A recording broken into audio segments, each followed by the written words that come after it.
నమస్కారం. మనలో ప్రతి ఒక్కరి జీవితం ఒక అన్వేషణ, ఒక ప్రయాణం. మనసులో ఎక్కడో ఒక మూల దాగి ఉన్న నిధిని వెతుక్కునే ప్రయాణం. ఈరోజు మనం పాలో కోయల్హో రాసిన ఒక అద్భుతమైన పుస్తకం ది ఆల్కెమిస్ట్ గురించి మాట్లాడుకోబోతున్నాం. దీనిలో దాగి ఉన్న లోతైన తాత్విక రహస్యాలను తెలుసుకుందాం. ఇది కేవలం ఒక కథలా అనిపించినా నిజానికి మనల్ని మనకే పరిచయం చేసే ఒక అద్దం లాంటిది. ఈ ప్రయాణాన్ని మొదలుపెట్టే ముందు ఒక్క క్షణం ఈ ప్రశ్న గురించి ఆలోచిద్దాం. జీవితంలో మన నిజమైన ఉద్దేశ్యం ఏమిటి? చూడటానికి చాలా సింపుల్ ప్రశ్నలా ఉంది కదూ, కాని ది ఆల్కెమిస్ట్ పుస్తకం యొక్క మొత్తం సారాంశం ఈ ఒక్క ప్రశ్నలోనే ఉంది. ఈ ప్రశ్నకు సమాధానం వెతకడమే ఈ కథ యొక్క ముఖ్య ఉద్దేశం. బహుశా మనందరి జీవితాల ఉద్దేశం కూడా అదేనేమో. మన కథానాయకుడు శాంటియాగో ఒక మామూలు గొర్రెల కాపరి, కాని అతనికో విచిత్రమైన కల పదే పదే వస్తూ ఉంటుంది. అదేంటంటే ఈజిప్ట్ పిరమిడ్ల దగ్గర తనకోసం ఒక నిధి ఎదురుచూస్తోందని. అది కేవలం ఒక కల కాదు, అది అతని అంతరాత్మనుంచి వస్తున్న ఒక పిలుపు, తన జీవిత లక్ష్యాన్ని నెరవేర్చుకోమని ప్రోత్సహించే ఒక సంకేతమనమాట. ఇది శాంతియాగో ప్రయాణించిన దారి, స్పెయిన్లోని అండెలూసియా నుంచి ఈజిప్ట్ పిరమిడ్ల వరకు. కాని ఇది కేవలం భౌతిక ప్రయాణం మాత్రమే కాదు. అతనెదుర్కొన్న ప్రతి అడ్డంకి, కలిసిన ప్రతి మనిషి అతని అంతర్గత ప్రయాణంలో ఒక మైలురాయి. అతను దాటింది కేవలం ఎడారిని మాత్రమే కాదు, తనలో ఉన్న భయాలను, సందేహాలను కూడా దాటాడు. బయట నిధికోసం వెతుకుతూ చివరికి తనను తాను కనుక్కునే ఒక ఆధ్యాత్మిక యాత్ర ఇది. చెప్పాలంటే శాంటియాగో కథ కేవలం ఒక సాహసగాథ కాదు, మన జీవితానికి సంబంధించిన ఎన్నో లోతైన సత్యాలను చెప్పటానికి అదొక రూపకం. సరే, ఇప్పుడు ఆ కథ వెనుక దాగి ఉన్న అసలు విషయాలను, ఆ ముఖ్యమైన భావనలను ఒక్కొక్కటిగా విశ్లేషిద్దాం. దీనినే ది ఆల్కెమిస్ట్ కోడ్ అని పిలుద్దాం. ఈ పుస్తకంలో మనకు పరిచయమయ్యే మొదటి, ఇంకా అత్యంత ముఖ్యమైన కాన్సెప్ట్ పర్సనల్ లెజెండ్. దీనిని మనం వ్యక్తిగత గాథ అని పిలుచుకోవచ్చు. అంటే ప్రతి ఒక్కరి జీవితానికి ఒక ప్రత్యేకమైన ఉద్దేశముంటుందని, మన ఆత్మతో ముడిపడి ఉన్న ఒక కల ఉంటుందని చెప్పడం. సైకాలజీలో అబ్రహాం మాస్లో చెప్పిన సెల్ఫ్ యాక్చువలైజేషన్కు ఇది చాలా దగ్గరగా ఉంటుంది.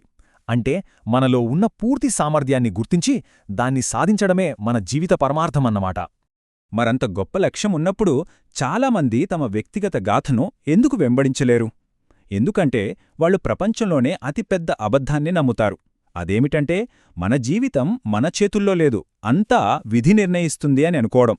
ఇది ఒక రకంగా బాధ్యత నుంచి తప్పించుకోవడానికి చాలా సులువైన మార్గం. కాని మన కలలను మన చేతులతోనే చంపేసే ఒక పెద్ద మానసిక సంకెళ్ళు కూడా ఇవే.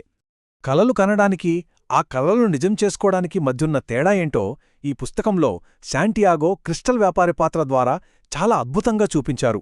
ఒకవైపు శాంటియాగో ప్రతి అడ్డంకిని ఒక అవకాశంగా చూస్తాడు.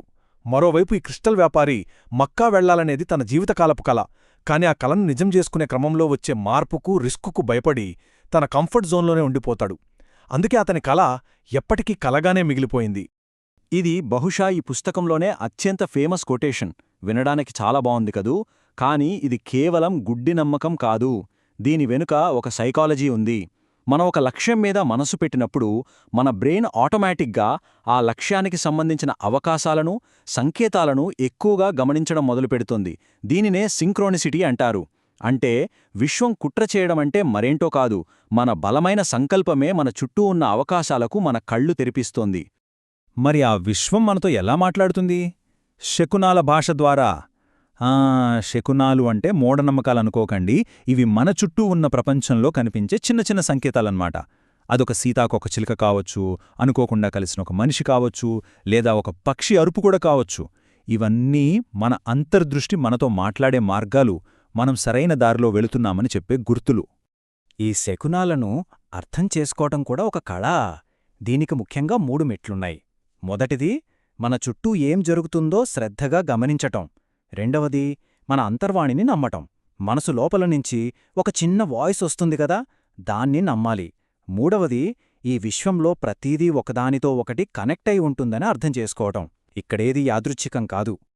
ఈ పుస్తకంలోని మరో ముఖ్యమైన కాన్సెప్ట్ విశ్వాత్మ. అంటే ఈ సృష్టి మొత్తాన్ని కలిపి ఉంచే ఒక చైతన్య శక్తిలాంటిది. మనం మన వ్యక్తిగత గాథను అనుసరిస్తూ సంతోషంగా ఉన్నప్పుడు ఆ విశ్వశక్తితో మనం అనుసంధానమవుతాం. అప్పుడు అసాధ్యమనుకున్నది కూడా సులభంగా జరిగిపోతాయి. ఈ ప్రయాణంలో శాంటియాగోకి తరచుగా వినిపించే పదం మక్తూబ్. ఇదొక అరేబిక్ పదం. దీని అర్థం ఇది వ్రాయబడింది అని.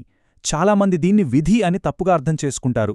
కానీ ఈ పుస్తకం ప్రకారం మన గమ్యం వ్రాయబడి ఉండొచ్చు, కానీ ఆ గమ్యానికి చేరే దారిని మన ఎంపికలే నిర్దేశిస్తాయి. అంటే విధి, మన ప్రయత్నం రెండూ కలిసే పనిచేస్తాయని దీని అర్థం. ఇంత కష్టపడి ఇంత దూరం ప్రయాణించి చివరికి శాంటియాగో కనుగొన్న నిజమైన నిధి ఏమిటి? అది బంగారమా లేక వజ్రాలా? కాదు. అసలైన నిధి అనేది ఈ ప్రయాణంలో అతను నేర్చుకున్న జ్ఞానమే. ఇప్పుడు దాని గురించే మాట్లాడుకుందాం. ఈ పుస్తకంలోని ఒక చిన్న కథ చాలా పెద్ద జీవిత పాఠాన్ని నేర్పుతుంది. ఒక స్పూన్లో నూనె చుక్కలు కింద పడకుండా చూసుకుంటూనే రాజభవనంలోని అద్భుతాలన్నిటినీ చూడాలి. దీని అర్థమేంటంటే మన పెద్ద పెద్ద కలలు, లక్ష్యాలను వెంబడిస్తూనే మన రోజువారీ బాధ్యతలను, వర్తమానంలోని చిన్న చిన్న ఆనందాలను మర్చిపోకూడదు. దీన్నే మనం ఇప్పుడు వర్క్ లైఫ్ బ్యాలెన్స్ లేదా మైండ్ఫుల్నెస్ అంటున్నాం. గమ్యం ఎంత ముఖ్యమో ఆ గమనాన్ని ఆస్వాదించడం కూడా అంతే ముఖ్యం. సరే, ఈ విశ్లేషణను ముగించే ముందు ఒక చివరి ప్రశ్న. ప్రతి ఒక్కరి జీవితంలోనూ వెంబడించాల్సిన ప్రపంచ అద్భుతాలు ఉంటాయి, అలాగే కాపాడుకోవాల్సిన స్పూన్లోని నూనె కూడా ఉంటుంది. ఒకరి జీవితంలో ఆ రెండిటినీ బ్యాలెన్స్ చేసుకోవటం ఎలా అనేది ప్రతి ఒక్కరూ ఆలోచించుకోవాల్సిన విషయం. ఈ తాత్విక ప్రయాణంలో నాతో పాటు పాలు పంచుకున్నందుకు ధన్యవాదాలు.